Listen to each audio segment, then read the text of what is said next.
Unified, Chapter 7, Correcting Thoughts. Anything that is created begins with a thought. The thought of something really is that something, only at the most refined vibration.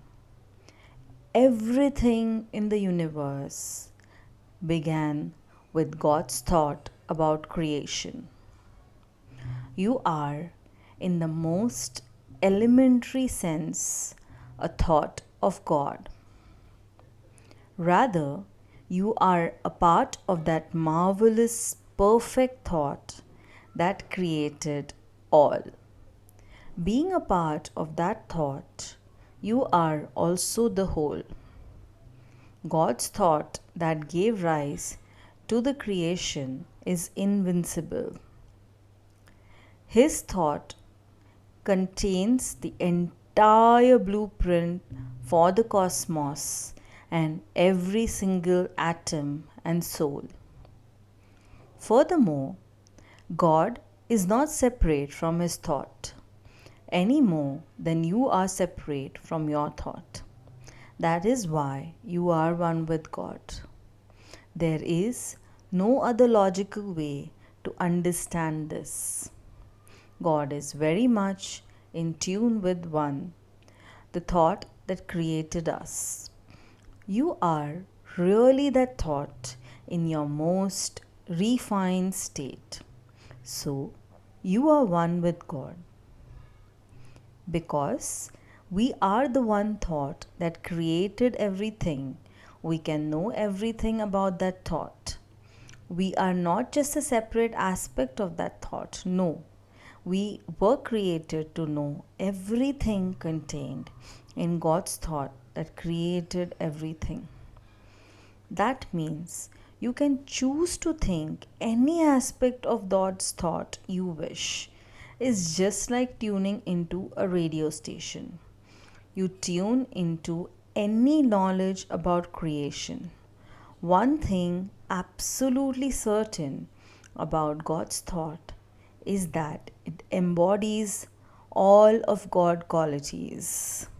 You are of God's thought and you embody all of God's qualities.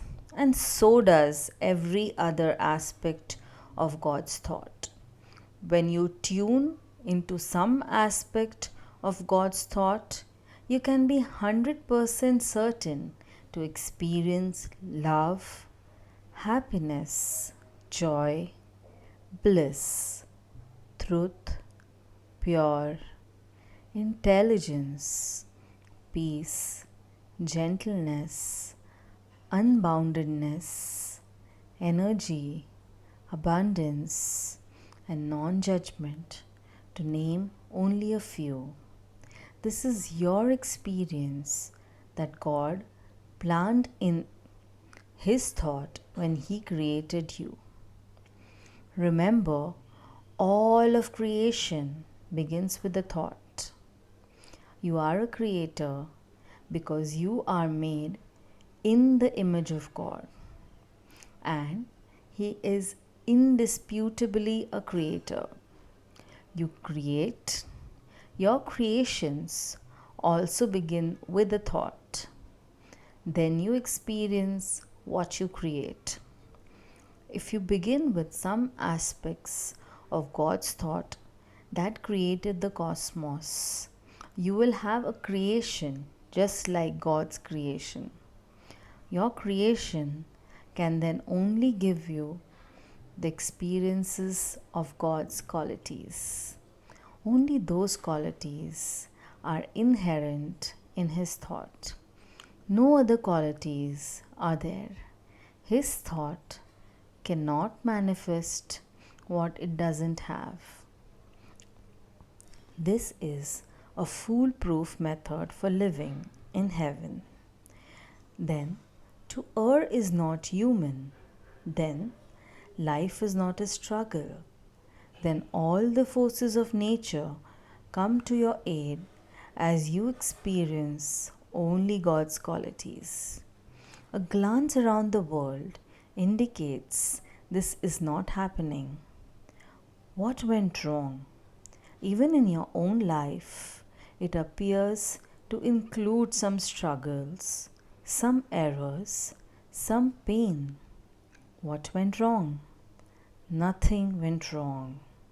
Even your seeming errors, struggles, and pain point to your divinity and perfection. Remember, you're made in the image of God. God is sovereign.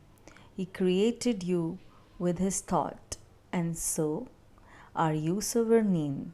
Another way of saying that you have been free and you have free will. You are also a creator in God's image, and you create with your thoughts. God's thought, which you are one with, is available for you. You can choose to tune into that thought. That is your choice. It is your free will to use His thought for your creations. Or you can choose to think of a thought of your own, very own. Then your creation will have qualities you assign to it. Many times you have chosen your own thought and created a miserable experience. That doesn't mean you're miserable. That's impossible. You can't change the perfection you are. However, as a creator, you can create and experience what appears less than perfect. Only when you start with God's thought can you be assured of perfection and all those wonderful qualities. In a very real sense, the world you create by your own thoughts is an illusion. It's not the truth. The truth has permanence. The truth will never change. The truth describes the thought of God that created us and the cosmos. That thought is the truth. That thought tells of happiness, never sadness. It tells of bliss and joy, never despair. It tells of intelligence, never mistakes. It reveals abundance, never poverty. It brings infinite energy, never weakness. It's a hallmark of peace, never turmoil. This truth is simply God's thought that created the universe. The choice is yours. You can choose to create with God's thought or make up one of your own. God would have it no other way. You are created sovereign, so you are created with a free will. You are created as a creator. The fact you do create proves your destiny, even if you choose to create a hell. Today, you begin to change the nature of your creations.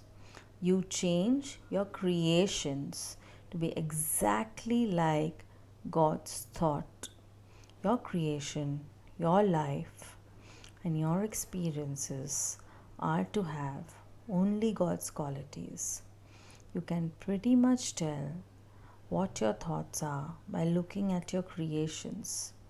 If you are in debt and are afraid of the poorhouse, you have thoughts of lack and fail to realize the abundance in God's thoughts. If you are lonely and without anyone to share your love with, you have thoughts that you don't deserve love, or that is, it doesn't exist. That isn't the truth, you say, for you insisted you want love and wealth. Of course, you want them. You want that experience of all God's qualities. You want them with a passion. The desire is ingrained as a part of your very nature. It is how you were created. You cannot get rid of the desire for love, for abundance, for knowledge, for joy, for peace. It's a part of you. Nevertheless, there is some thought, probably even subconscious, that denies your creation the qualities you desire. How can I possibly change my thoughts if they are subconscious, you ask? Until now, it's been very difficult.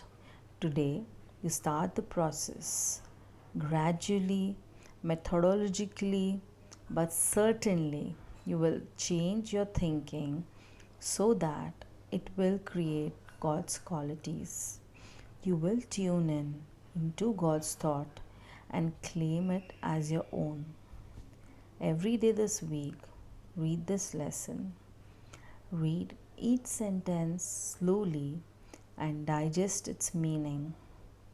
During your quiet times, after focusing in the heart and getting your higher self signal, say, "Dear, name of my higher self, now reveal to me some of the errors in my thinking." Then sit quietly and let your higher self communicate. You will realize some thoughts that are creating havoc in your life. Write down these thoughts as they come to you. The lesson for the week is simply to identify these thoughts you need to correct. Notice in your activity throughout the day what you experience, and then in your next quiet period, say, "Reveal to me the name of my higher self, the thoughts that I gave me the experience of." This inventory is very important. You need to know the nature of your own thoughts before you can correct them. Your higher self gives that to you. This week, when you lie quietly in bed before you go to sleep, think of the people who have been in your life. For each one, realize that he or she has reacted to you as you have determined by your thoughts.